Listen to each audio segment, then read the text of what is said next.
இப்படி ஸ்நாக்ஸ் ஒரு முறை செஞ்சு பாருங்கள், உடனே காலி ஆயிருங்க. அவ்வளோ டேஸ்டியாக இருக்கும். 10 சாப்பிட்டாலும் பத்தாது ஒரு ஆளுக்கு, அவ்வளோ கேட்டு வாங்கி சாப்பிடுவாங்க. அந்த அளவுக்கு டேஸ்டியாக ஸ்நாக்ஸ் பண்ணியிருக்கேன். எப்படி பண்ணுறதுன்னு பார்க்கலாம். 4 பொருள் இருந்தால் போதுங்க, ஸ்நாக்ஸ் ரெடிங்க. வாங்க இது எப்படி பண்ணுறதுன்னு பார்க்கலாம். ஹை ஃப்ரெண்ட்ஸ், எல்லாரும் எப்படி இருக்கீங்க? நல்லா இருக்கீங்களா? இன்னைக்கு சூப்பராட்டு ஈவினிங்கில் ஸ்நாக்ஸ் பண்ண போகிறாங்க. ஸ்கூல் விட்டு வர குழந்தைகளுக்கு ஈவினிங்கில் ஸ்நாக்ஸ் பண்ண போகிறேன். எப்படி பண்ணுறதுன்னு பார்க்கலாம். கடைசி வரை ஸ்கிப் பண்ணாமல் பாருங்கள். வீடியோ உங்களுக்கு பிடிச்சிருந்துன்னா லைக் பண்ணுங்கள், ஷேர் பண்ணுங்கள், கமெண்ட் பண்ணுங்கள், சப்போர்ட் பண்ணுங்கள். எங்கள் சேனலுக்கு தொடர்ந்து ஆதரவு கொடுங்க.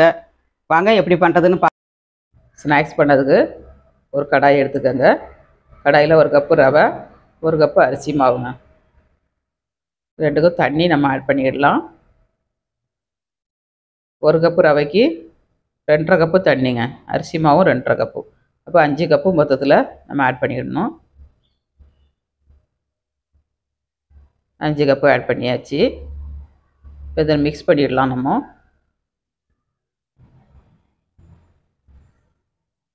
நல்லா மிக்ஸ் பண்ணிவிட்டு அப்புறமாட்ட அடுப்பில் வச்சு நம்ம கட்டி கொடுக்கணுங்க. கொஞ்சோண்டு உப்பும் சீனி, ஒரு 3 ஸ்பூன் சீனியும் ஆட் பண்ணியிருக்கேன். ஏன்னா மேலே உள்ள பூர்ணம் வந்து இனிப்பு இருக்காது, அதனால கொஞ்சோண்டு இனிப்பு போட்டால் டேஸ்ட் வந்து ரொம்ப நல்லாயிருக்கும். இந்த மாதிரி நல்லா கிண்டிக்கிட்டே இருக்கீங்க, கைவிடாமல். திக்காக ஆரம்பிச்சிருச்சு. நம்ம இடியாப்பத்துக்கெலாம் கிண்டுவோம் பாருங்கள், அந்த மாதிரி திக்காக கட்டியாக கட்டி எடுக்கணுங்க. கட்டியாக ஆரம்பிச்சிருச்சு பாருங்கள். நல்ல வெந்தரவும் செஞ்சிருச்சு, நல்லா திக்காகவும் ஆயிடுச்சு. இதை ஆற வச்சுக்கலாம். ஒரு ஃபேனில் 1 பவுல் தேங்காய், துருவின தேங்காய்ங்க. இதுக்கு பதில் நீங்கள் வந்து கோகோனட் பவுடரும் வாங்கி போடலாம். அது இருந்தால் அதை ஆட் பண்ணிக்கோங்க. இல்லைனா தேங்காய் துருவி ஆட் பண்ணிக்கோங்க. தேங்காய் துருவி போட்டிங்கன்னா ரொம்ப டேஸ்ட்டாக இருக்கும். அதே அளவுக்கு 1 பவுல் வெல்லம், நாட்டு சக்கரை ஆட் பண்ணியிருக்கேன்.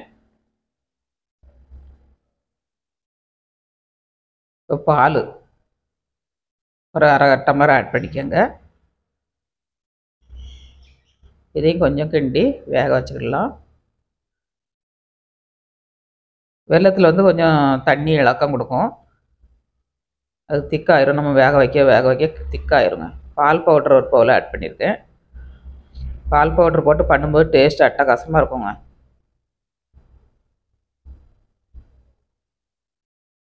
இதை நல்லா கிண்டி எடுத்துக்கலாம். திக்காக ஆரம்பிச்சிருச்சு பாருங்கள். ஏலக்காய் பவுடர் கொஞ்சம் ஆட் பண்ணிக்கோங்க. எல்லாம் நல்லா கிண்டியாச்சு. இப்போ இதை ஆற வச்சுக்கலாம். மாவு நல்லா ஆறிடுச்சு. கையில் லேசாக எண்ணெய் தடவிட்டு நம்ம உருண்டை பிடிச்சி விடணுங்க. இது வந்து 2 உருண்டையாக நம்ம எடுத்துக்கிடலாம். ஃபஸ்ட்டு நல்லா கையொண்டு பிசைஞ்சு மிக்ஸ் பண்ணிவிட்டு அப்புறமேட்டு 2 உருண்டை எடுத்துக்கோங்க. இந்த மாதிரி ஒரு கட்டிங் போர்டு எடுத்து அதில் வச்சு 2ஆக மாவு பிரிச்சுட்டு நம்ம தேய்ச்சி எடுக்கணுங்க. சப்பாத்தி மாவு தேய்க்கிற மாதிரி தேய்ச்சி எடுக்கணும்.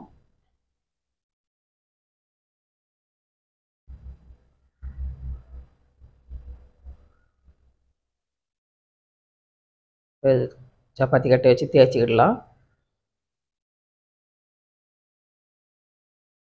ரவுண்ட் சைஸ்க்குள்ளே வரணும்னு வேண்டாம், சும்மா நீங்கள் அப்படியே தேய்ச்சி எடுங்க.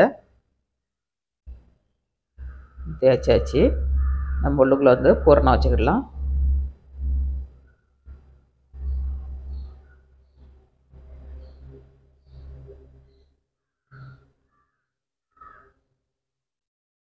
இந்த மாதிரி இருத்தி அமுக்கி வச்சுட்டு நம்ம மாவை எப்படி எடுத்து உருட்டி விடணுங்க. எவ்வளோ இந்த அளவுக்கு இருத்தி அழுத்தி உருட்டுமோ அந்த அளவுக்கு இருத்தி உருட்டிக்கோங்க.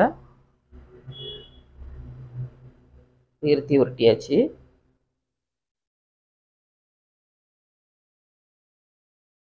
ஓரத்தில் வந்து மாவை வந்து நம்ம உள்ளுக்குள்ளே மடித்து விட்டு விடணுங்க. ஸ்டீமர் இருந்ததுன்னா ஸ்டீமரில் வச்சு வேக வச்சு எடுத்துக்கோங்க. அல்ல ஒரு பிளேட்டில் வச்சு நம்ம இட்லி தட்டில் வச்சு அவிச்சு எடுத்துக்கோங்க. ஒரு கடாயில் தண்ணி வச்சு அதுக்கு மேலே ஸ்டீமர் வச்சு நம்ம வேக வச்சு எடுத்துக்கலாம். ஒரு 10 நிமிஷம் வேக விடுங்க, வெந்துடும். நல்லா வெந்துருச்சு. 10 நிமிஷம் ஆயிடுச்சு. நம்ம எடுத்துக்கலாம். இது கொஞ்சம் ஆற விட்டு நம்ம கட் பண்ணி எடுக்கணும்.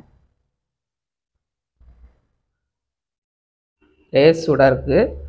கொஞ்சம் ஆறுச்சுன்னா நம்மளுக்கு ஒட்டாமல் வருங்க கட் பண்ணுறதுக்கு. சூடாக இருக்கும்போது நம்ம கட் பண்ணோம்னா கத்தியில் ஒட்டும். கத்தியில் கொஞ்சோண்டு எண்ணெய் தடவிக்கங்க.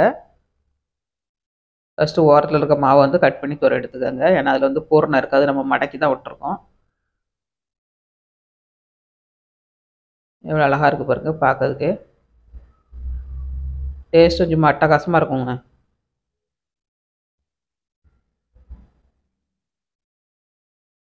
சூப்பரான ஸ்நாக்ஸ் ரெடிங்க. இந்த வீடியோ யாருக்கெல்லாம் பிடிச்சிருக்குன்னு கமெண்ட்ஸ் பண்ணுங்கள், சப்ஸ்கிரைப் பண்ணுங்கள், பக்கத்தில் இருக்க பெல் ஐக்கானே ப்ரெஸ் பண்ணுங்கள். அப்போ தான் நாங்கள் போடுற வீடியோலாம் உங்களுக்கு உடனே அப்டேட் ஆகும். ட்ரை பண்ணுங்கள், கண்டிப்பாட்டு ரொம்ப டேஸ்டியாக இருக்கும். மறுபடியும் செஞ்சு கேட்பாங்கங்க, அந்த அளவுக்கு டேஸ்ட்டாக இருக்கும். சூப்பராட்டு பால் பவுடர் வச்சு ஸ்நாக்ஸ் பண்ணியாச்சுங்க. ரொம்ப டேஸ்டியாக இருக்கும். இந்த மாதிரி நீங்களும் வீட்டில் ட்ரை பண்ணுங்கள். ட்ரை பண்ணிட்டு எப்படி வந்துச்சுங்க அதை கமெண்ட்ஸ் பண்ணுங்கள். மீண்டும் நெக்ஸ்ட் வீடியோவில் சந்திப்போம். பாய்.